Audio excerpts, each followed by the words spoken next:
વિદ્યાર્થી મિત્રો, BA chapter 1 આપણે અગાઉના પ્રશ્નો ક્લિયર કર્યા. આજે નવા બે પ્રશ્નો આપણે સોલ્વ કરશું. સંચાલનની વિવિધ સપાટીઓ અને એની અંદર જે ઉચ્ચ સપાટી સંચાલન છે એના કાર્યો શું છે.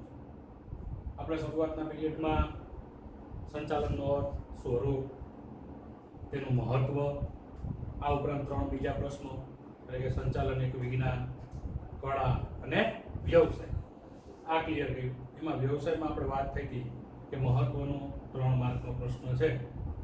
બોર્ડ જો પૂછે તો 3 માર્કમાં આરામથી પૂછી શકાય કે ભાઈ સંચાલન છે કે વ્યવસાય છે, સમજાવો. હવે સંચાલનનું સ્વરૂપ છે એમાં સપાટીઓ અને એની અંદર આવતી જે 3 સપાટી છે એમાંની પહેલી સપાટી ઉચ્ચ સપાટી સંચાલનના કાર્યો એ ભણવાના છે. ભાઈ આ સપાટીઓ છે એની જરૂરિયાત શા માટે ઉદ્ભવી? હવે ધંધાનું કાર્યક્ષેત્ર છે એ વિસ્તૃત. અત્યાર સુધી એવું હતું કે એક વ્યક્તિ છે એ ધંધાકીય એકમના સમગ્ર કાર્યો પોતે એકલો કરતો. જેમ ધંધાનું કદ વધે એમ માણસોની જરૂરિયાત ઉદ્ભવે એટલે કે કર્મચારીઓ. વધુ કર્મચારીઓ છે એ આપણે નિમણૂક કરીએ તો એની ઉપર એક વ્યક્તિ છે એ દેખરેખ રાખી શકતી નથી. એટલે ફરજિયાત તમારે વિવિધ સપાટીઓ પાડવી પડે. વિવિધ સપાટીઓ કરવો એટલે એમાં અધિકારીઓની નિમણૂક કરવી પડે, તેને સત્તા સોંપણી કરવી પડે, જવાબદારીઓ ઉદ્ભવે. એ માટે એટલે કે ધંધાનું કદ વિસ્તૃત, એ માટે હવે ધંધામાં વિવિધ સ્ટેપ એટલે કે સપાટીઓ આવશે. મહદ અંશે આપણે અહીંયા સંચાલનની વાત કરીએ તો મેજોરિટી સંચાલનની 3 સપાટીઓ છે રાખવામાં આવે છે. ચોપડીની આપણે વાત કરીએ તો ચોપડીમાં આપણે વ્યવસ્થિત દોરેલી છે 3 સપાટીઓ. તમને કહું, પાના નંબર 5 ઉપર સંચાલનની 3 સપાટીઓ આરામથી ત્રિકોણ આકારની સપાટીઓ દોરેલી છે. એમાં કઈ જે તે સપાટીમાં કઈ કઈ વસ્તુઓ આવે કે કયા વ્યક્તિઓ આવે એની સ્પષ્ટતા પણ કરેલી છે. આ પેલા થોડુંક એમાં પ્રાસ્તાવિક છે એ આપણે વાંચીએ કે ભાઈ સંચાલનની વિવિધ સપાટીઓ છે એ મુદ્દો કે જ્યાં સુધી ધંધાકીય એકમનું કદ મર્યાદિત હતું એટલે કે નાનું હતું ત્યાં સુધી માલિક જાતે જ એકમના બધા કાર્યો છે એ કરી શકે. પરંતુ ધંધાકીય એકમના કદમાં શું થયું? વધારો. તો ફરજિયાત વધારો થાય એટલે કર્મચારીની સંખ્યામાં પણ વધારો થયો. તેથી ઉપરી અધિકારી તેના બધા જ તાબેદારો એટલે જે આ કર્મચારીઓ છે તે એની ઉપર સીધી દેખરેખ રાખી શકતો નથી. જેથી સત્તાની સોંપણી કરવી પડે. સત્તા સોંપણીને લીધે સંચાલનની શું થાય? વિવિધ સપાટીઓનો ઉદ્ભવ થાય. હવે અહીં 1 માર્કના પ્રશ્નમાં ભાઈ કે ભાઈ સત્તા સોંપણીને લીધે સંચાલનની શું અસ્તિત્વમાં આવી? તો કે વિવિધ સપાટીઓ. તો એની નીચે છે અંડરલાઈન કરી લેજો. પછી એક અહીંયા પ્રશ્ન છે કે ભાઈ ધંધાકીય એકમમાં સંચાલનની સપાટીઓ શા માટે વધુ ન રાખવી જોઈએ? તો જેમ સપાટીઓ વધુ રાખશો તો એમ તેનો વહીવટી ખર્ચ છે એ વધશે. અંકુશ એટલે કાબુમાં જે તે કર્મચારીઓ, સંકલન એટલે બધા વચ્ચે સુમેળતા એનું કાર્ય છે એ મુશ્કેલ બનશે. તેથી વ્યવસ્થા તંત્રમાં સંચાલનની સપાટીઓ શક્ય હોય તેટલી શું રાખવી? ઓછી. એટલે પહેલા આપણે સંચાલનની 3 સપાટીઓ છે એની આકૃતિ દોરી લઈએ. ત્રિકોણ આકારની એની આકૃતિ છે ચોપડીમાં પાના નંબર 5 ઉપર જે આપી છે એ મોટા ભાગના નિષ્ણાતો એમ કહે છે કે સંચાલનની બને ત્યાં સુધી સપાટીઓ છે ઓછી રાખવી. શું કરવા ઓછી રાખવી? તો એના કારણો આપણે આપ્યા છે. એ પ્રશ્નની પણ આપણે ચર્ચા કરીએ. પહેલા તો આ સંચાલનની સપાટીઓની આકૃતિ છે એ જોઈ લઈએ. તો ઉપરનો જે ટોચનો ભાગ છે એને કહેવાય ઉચ્ચ સપાટી સંચાલન. ત્યારબાદ વચ્ચેનો જે ગેપ છે એને કહેવાય મધ્ય સપાટી સંચાલન. અને છેડે આ નીચેનો ભાગ જે છે એને કહેવાય તળ સપાટી સંચાલન. આકૃતિમાં એ મુજબ તમે જોઈ લીધું 3 સ્ટેપ છે કે ધંધાકીય એકમમાં સંચાલનની આવી 3 સપાટીઓ રાખવી: ઉચ્ચ, મધ્ય અને તળ. આના તળના 2-3 નામ છે એ જ્યારે આપણે મુદ્દો ભણશું કે ભાઈ તળ સપાટી, આ ત્રણેયના કાર્યો પણ આપણે ભણવાના છે. કે ભાઈ ઉચ્ચ સપાટી સંચાલનનું કાર્ય શું છે, મધ્ય સપાટીનું કાર્ય શું છે, તળનું શું, ત્યારે આપણે એના જે બીજા પર્યાયવાચી નામ છે તળ, નિમ્ન, કાર્યકારી એ ભણશું. ઉચ્ચ સપાટી સંચાલનમાં ધંધાકીય એકમમાં હોય કોણ? તો સંચાલક મંડળ, મેનેજિંગ ડિરેક્ટરો, જનરલ મેનેજર, આ બધાય જેને ધંધાની શરૂઆત કરી છે એવા બધા વ્યક્તિઓ ક્યાં હોય? તો કે ઉચ્ચ સપાટી સંચાલન. ત્યારબાદ મધ્ય સપાટી સંચાલનમાં કોણ હોય? તો વિવિધ વિભાગીય અધિકારી,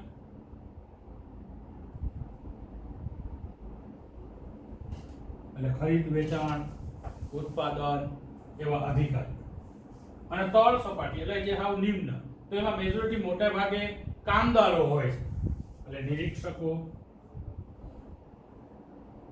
ફોરમેન, જોબર, કામદારો વગેરે. ચોપડીમાં આપણે વાંચ્યું, સપાટીની જોઈ લે આકૃતિ, એમાં શું કીધું કે ઉચ્ચ સપાટી સંચાલનમાં સંચાલક મંડળ, મેનેજિંગ ડિરેક્ટર, જનરલ મેનેજર. મધ્ય સપાટીમાં કોણ? તો કે વિભાગીય અધિકારી, વિવિધ વિભાગના. કેવા? તો કે ઉત્પાદન અધિકારી, ખરીદ અધિકારી, વેચાણ, કર્મચારી અધિકારી, નાણાકીય અધિકારી વગેરે. અને હાવ તળમાં નિરીક્ષક, જોબર અને ફોરમેન, એટલે રોજે રોજનું જે કામ કરતા હોય તે. હવે આ પ્રશ્નની આપણે વાત કરીએ તો પ્રશ્ન કઈ રીતે પૂછાય કે ભાઈ સંચાલનની સપાટીઓની નામ નિર્દેશ વાળી આકૃતિ દોરો. 2 માર્કના પ્રશ્નમાં પૂછાય. તો તમારે શું કરવાનું? આકૃતિ દોરવાની છે આ ટાઈપની, 3 ભાગ પાડી નાખવાના. ઉચ્ચ સપાટીની અંદર કોણ કોણ હોય, મધ્ય સપાટીની અંદર કોણ કોણ હોય અને તળ સપાટીની અંદર કોણ કોણ હોય એના નામ લખવાના. એટલે આ રીતે 2 માર્કના પ્રશ્નો પૂછાય કે સંચાલનની સપાટીઓની નામ નિર્દેશ વાળી આકૃતિ દોરો. આ રીતે ત્રિકોણ દોર્યો છે પેજમાં બધાય વસ્તુઓ એટલે વ્યક્તિઓના નામ આવી જાય. એ રીતે ભાઈ ઉચ્ચ સપાટી સંચાલનમાં કોણ? તો કે સંચાલક મંડળ, મેનેજિંગ ડિરેક્ટરો, જનરલ મેનેજર વગેરે. મધ્ય સપાટી સંચાલનની વાત કરીએ તો એની અંદર વિવિધ વિભાગીય અધિકારીઓ ક્યાં ક્યાં? તો કે ઉત્પાદન, વેચાણ, ખરીદ, કર્મચારી, નાણાકીય વગેરે. છેલ્લે તળ સપાટીની અંદર કોણ આવશે? તો કે નિરીક્ષકો, ફોરમેન, જોબર. એટલે મેજોરિટી મોટા ભાગના ધંધાઓ છે એમાં આ ટાઈપની જેનું કદ વિસ્તૃત છે એની વાત કરું, આવી 3 સપાટીઓ જોવા મળે છે. આની પહેલા પ્રસ્તાવનામાં આપને એક પ્રશ્ન મળ્યો કે ભાઈ શા માટે સંચાલનની સપાટી છે ઓછી રાખવી જોઈએ? શું કરવા ભાઈ? બને ત્યાં સુધી સંચાલનની સપાટીઓ ઓછી શા માટે? તો એમાં લખ્યું હતું કે ભાઈ જેમ વધુ સપાટીઓ રાખશો તો વહીવટી ખર્ચ વધશે, અંકુશ અને સંકલનનું કાર્ય મુશ્કેલ બનશે. આવા 3 પોઈન્ટ લખવા ફરજિયાત છે. તમને પ્રશ્ન પૂછ્યો હોય કે ભાઈ શા માટે સંચાલનની સપાટી છે એ ઓછી રાખવી જોઈએ, તો આપણે એના જવાબમાં લખવાનું જો ભાઈ તમે સંચાલનની સપાટીઓ વધુ રાખશો તો વહીવટી કાર્ય મુશ્કેલ બનશે, અંકુશનું કાર્ય મુશ્કેલ, સંકલનનું કાર્ય છે એ મુશ્કેલ બનશે. આ માટે આવા પ્રશ્નો ન ઉદ્ભવે એટલા માટે બને ત્યાં સુધી ધંધાકીય એકમમાં સંચાલનની સપાટીઓ છે ઓછી રાખવી જોઈએ. તો ખાસ 2 પ્રશ્ન છે આપણે ક્લિયર કર્યા. ક્યાં? એક તો સંચાલનની સપાટીઓની નામ નિર્દેશ વાળી આકૃતિ અને બીજું શા માટે સંચાલનની સપાટીઓ છે ઓછી રાખવી જોઈએ. હવે પછી જ્યારે આપણે નેક્સ્ટ પીરિયડમાં ભણશું ત્યારે સંચાલનના કાર્યો આ ત્રણેયના ઉચ્ચ, મધ્ય અને તળ એના કાર્યો છે એ ભણવાના છે. આ પ્રશ્ન આપણે વાત કરીએ લેસનની અંદર 2 ક્યાં કે સંચાલનની સપાટીઓની આકૃતિ દોરો નામ નિર્દેશ વાળી અને શા માટે સંચાલનની સપાટીઓ ઓછી રાખવી જોઈએ સમજાવો. એ બંને પ્રશ્ન છે એ આપણે 2 વખત લેસનમાં લખવાના છે. ઓકે વિદ્યાર્થી મિત્રો, 2 પ્રશ્નોનો આપણે ચર્ચા થઈ ગઈ કમ્પ્લીટ. ત્યારબાદનો નેક્સ્ટ પ્રશ્ન મહત્વનો જે આપણે સપાટી દોરી 3 પ્રકારની, એમાંની જે ઉચ્ચ સપાટી સંચાલન છે તો એના કાર્યો શું છે? ઘણીવાર 3 માર્કના પ્રશ્નમાં પૂછાય અથવા 2 માં પૂછાય કે ઉચ્ચ સપાટી સંચાલનના કાર્યો લખો. 2 માર્ક હોય તો 4 મુદ્દાઓ ફરજિયાત છે. આમાં મુદ્દાઓ છે એ સિંગલ લીટીમાં જ છે, સમજાવવાની કોઈ જરૂર નથી, એટલે એ કઈ ટેન્શન છે નહીં, પણ 4 લીટીઓ તો લખવી જ જોઈએ. 6 માર્કમાં પૂછાય, સોરી 3 માર્કમાં પૂછાય, તો 6 મુદ્દાઓ તમારે લખવાના. તો પહેલા એના પ્રસ્તાવનાની આપણે વાત કરીએ કે ભાઈ ઉચ્ચ સપાટી સંચાલન છે એમાં કયા કયા વ્યક્તિઓનો સમાવેશ થાય, એની અંદર આ સપાટીઓને બીજા કયા નામે ઓળખવામાં આવે, અને એમાં 1 માર્કનો પ્રશ્ન છે એ છુપાયેલો છે હમણાં કહું તમને. તો પહેલા તો ઉચ્ચ સપાટી સંચાલનની અંદર કોણ કોણ આવે, તો આપણે અગાઉ જ ચર્ચા થઈ હતી. સંચાલક મંડળ, મેનેજિંગ ડિરેક્ટર, જનરલ મેનેજર અને CEO. હવે આ 1 માર્કના પ્રશ્ન માટે મહત્વનું આવ્યું જેને કહેવાય ચીફ એક્ઝિક્યુટિવ ઓફિસર, જેને ગુજરાતીમાં આપણે કહીશું મુખ્ય વહીવટી અધિકારી. તમારી ચોપડીમાં પાના નંબર 5 ઉપર આ છે એટલે એની ખાસ અંડરલાઈન કરી લેજો. ઘણીવાર 1 માર્કના પ્રશ્નમાં પૂછાય કે CEO નું પૂરું નામ લખો, તો આપણે ઇંગ્લિશ અને ગુજરાતી બંને વસ્તુઓ છે લખશું. ઇંગ્લિશમાં એને ચીફ એક્ઝિક્યુટિવ ઓફિસર એમ કહેવાય, ગુજરાતીમાં કહેવાય એને મુખ્ય વહીવટી અધિકારી. તો 1 માર્કના પ્રશ્ન માટે આપણે મહત્વનું છે, નીચે અંડરલાઈન કરી લેજો. ત્યારબાદ ઉચ્ચ સપાટી સંચાલનને બીજા કયા નામે ઓળખવામાં આવે, તો એને ટોચની સપાટી પણ કહેવાય અથવા સર્વોચ્ચ સપાટી પણ કહેવામાં આવે. ઓકે, હવે આ ઉચ્ચ સપાટી સંચાલનની અંદર જે આ વ્યક્તિઓ છે જેનો સમાવેશ થયો છે એને કામ શું કરવાનું, એના કાર્યો છે. તો એમાંનું પહેલું કાર્ય છે ધંધાકીય એકમના મુખ્ય અને ગૌણ હેતુઓ નક્કી કરવા. કે ભાઈ આપણો આગળનો હેતુ શું છે, મુખ્ય હેતુ, એના કોઈ પેટા પાડ્યા હોય એટલે ગૌણ એ નક્કી કરવા. તો મુદ્દામાં લખશું એકમના મુખ્ય અને ગૌણ હેતુઓ નક્કી કરવા. કે આપણો હેતુ ક્યાં સુધી આપણે જવાનું, આવતા વર્ષે કેટલું એકમનું ઉત્પાદન કરવું, કેટલું વેચાણ કરવું, આ બધાય જે મેઇન મહત્વના મુદ્દાઓ છે એ બધાય સંચાલક મંડળ છે નક્કી કરતા હોય છે. ત્યારબાદ બીજો મુદ્દો છે ડિરેક્ટરો, એટલે સંચાલક મંડળના જે સભ્યો છે એને ધંધાકીય એકમના ટ્રસ્ટી તરીકેનું કાર્ય કરવું. બીજો મુદ્દો આવ્યો એકમના શું કરવાનું છે, તો કે ટ્રસ્ટી તરીકેનું કાર્ય કરવું. ત્યારબાદનો ત્રીજો શું મુદ્દો કે ધંધાકીય એકમના મુખ્ય વહીવટી અધિકારી અને ઉચ્ચ અધિકારીની નિમણૂક કરવી અને તેને સત્તા અને જવાબદારીની વહેંચણી કરવી. અને આપણા એકમમાં જ્યાં પણ અધિકારીઓની જરૂરિયાત હોય એ અધિકારીઓની નિમણૂક કોણ કરશે, તો આ જે સંચાલક મંડળ છે એને સત્તાઓ શું આપવી, એની જવાબદારી શું છે, એ બધું નક્કી કોણ કરશે, સંચાલક મંડળ. તો અહીંયા કરશું આપ લખશું વિવિધ અધિકારીઓની શું કરવાની, તો કે નિમણૂક. નિમણૂક પછી એને શું આપવાની, તો કે સત્તા અને જવાબદારી. તો જે તે અધિકારીઓ એની સત્તા, એની જવાબદારી શું છે એકમમાં, એ બધાય જેના નિયમો છે કોણ નક્કી કરશે, સંચાલક મંડળ. ત્યારબાદનું ચોથું કાર્ય છે એકમના વિવિધ વિભાગો દ્વારા તૈયાર કરવામાં આવેલ અંદાજપત્રોને મંજૂર કરવા. ચોથો મુદ્દો આપણે આવ્યા અંદાજપત્રો મંજૂર કરવા. અંદાજપત્ર એટલે શું, તો કે આખા વર્ષની આવક જાવક હિસાબ દર્શાવતું જે તે વિભાગ વાઇઝનું અંદાજપત્ર અથવા અહેવાલ. આમ કેટલો ખર્ચ થશે, કેટલી આવક થશે, એની અંદાજિત ગણતરીઓ એમાં હોય. તો વિવિધ વિભાગના અંદાજપત્રો ભેગા કરવા અને સંચાલક મંડળ છે એ જોશે અને એની મંજૂરી કે ભાઈ ફાઇનલ ઓકે આ અંદાજપત્રો છે એ મંજૂર, કે એટલો ખર્ચ થશે ને એટલી આવક થશે, એ મંજૂર કોણ કરશે, તો કે સંચાલક મંડળ. ત્યારબાદનું પાંચમું છે ધારાકીય જોગવાઈનું પાલન કરવું અને એકમમાં જે વિવિધ વર્ગો છે એના હિતોની જાળવણી કરવી. એટલે પાંચમો મુદ્દો છે ધારાકીય જોગવાઈ. ધારાકીય જોગવાઈનું પાલન કરવું.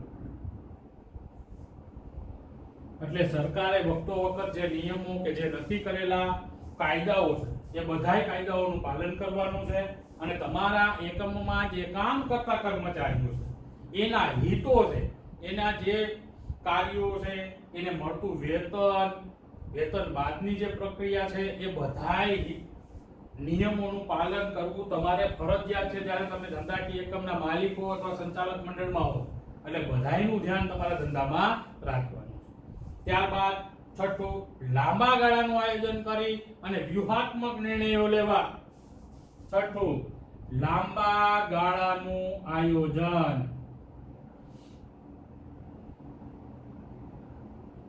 અને મહત્વના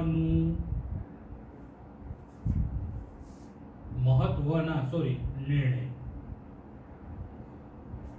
ધંધાકીય એકમમાં લાંબા ગાળાનું આયોજન છે ખૂબ જ જરૂરી છે. કારણ કે આ એકમમાં એવું નથી કે 2 કે 5 દિવસમાં સીધો લાભ મળે. ઘણા ધંધાઓ એવા હોય કે પ્રારંભિક તબક્કે નુકસાન જાય, ક્રમશઃ તબક્કાવાર જેમ જેમ તમે આગળ વધશો એમ લાંબા ગાળે તમને ફાયદો મળતો હોય.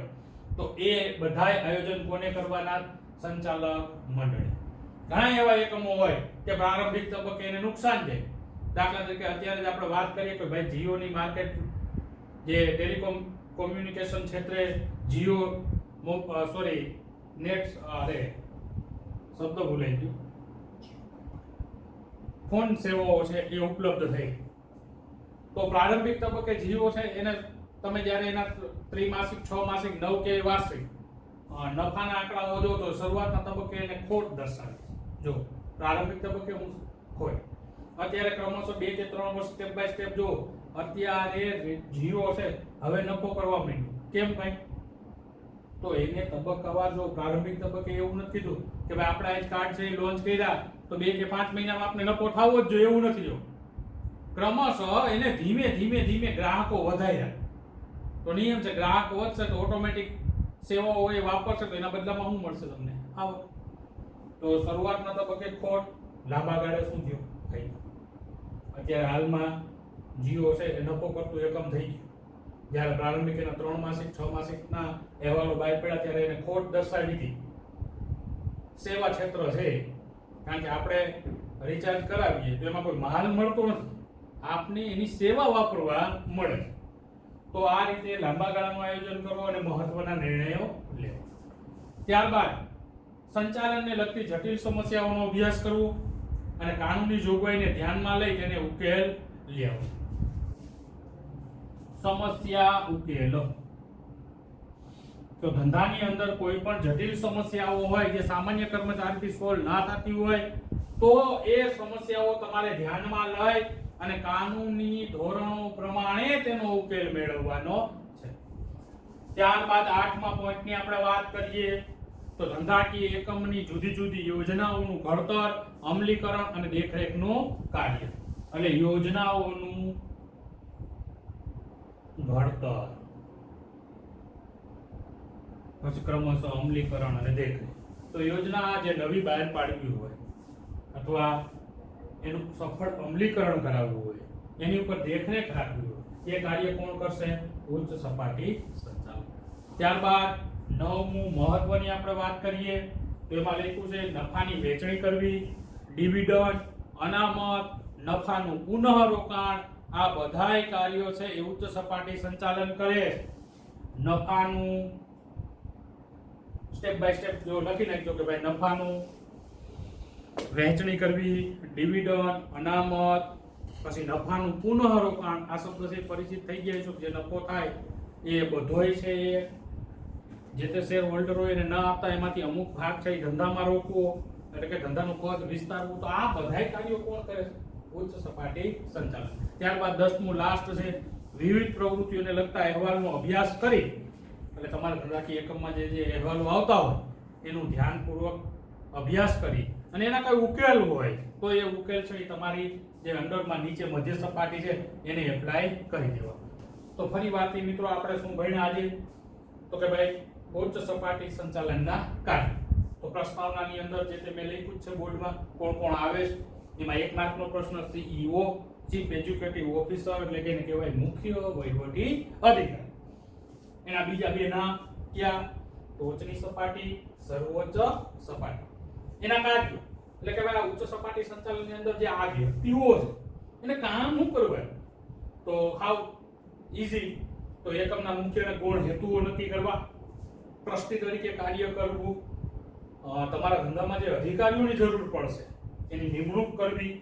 હવે નિમણૂક થઈ જાય એટલે એને ફરજિયાત શું આપવું પડે? સત્તા અને એની જવાબદારી. ત્યારબાદ અંદાજપત્ર એટલે કે જે આવક જાવકના હિસાબોનો ખર્ચ હોય એ બધું તમારે મંજૂર કરવાનું. ધારાકીય જે જોગવાઈ હોય, કંપની ધારાની જોગવાઈ હોય તો એ બધા નિયમોનું પાલન કરવું અને તમારા જે તે કર્મચારી છે એનું હિતોની જાળવણી કરવી.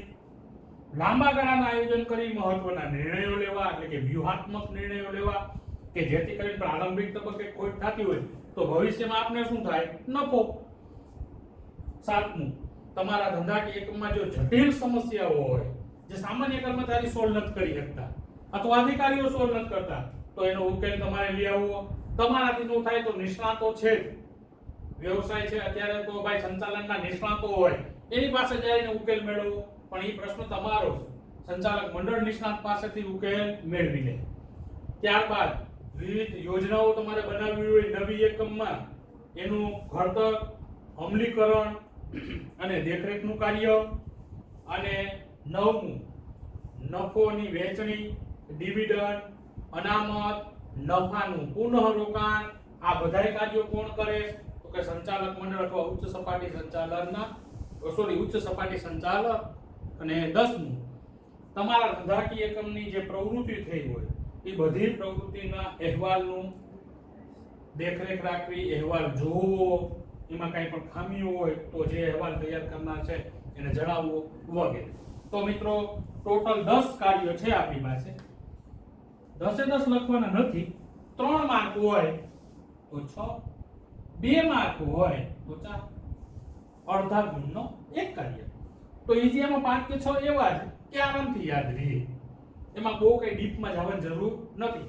જ્યારે પણ પ્રશ્ન લખવાનો થાય ત્યારે તમે જ માની લો કે તમે જ સંચાલક છો, તો તમે સંચાલક તરીકે હોય તમારે શું કામ કરવાનું તમારા ધંધામાં? એટલે ઓટોમેટિક તમને 2 કે 5 તો એમ જ યાદ રહે. દાખલા તરીકે હું જ ભાઈ ધંધાનો માલિક હોય મને ખબર જ હોય મારે કામ શું કરવાનું, તો સમગ્ર ધંધાનું ધ્યાન રાખવું, મારે જ મારા ધંધાના હેતુઓ નક્કી કરવા, નફો થયો હોય તો મારે જ વેચવો, કોઈ દેવાનું છે કે નહીં. એટલે આમાં ઓટોમેટિક 5 કે 6 તો એમને જ યાદ રહે. તમારે યાદ રાખવાની જરૂર રહેતી નથી. ઓકે.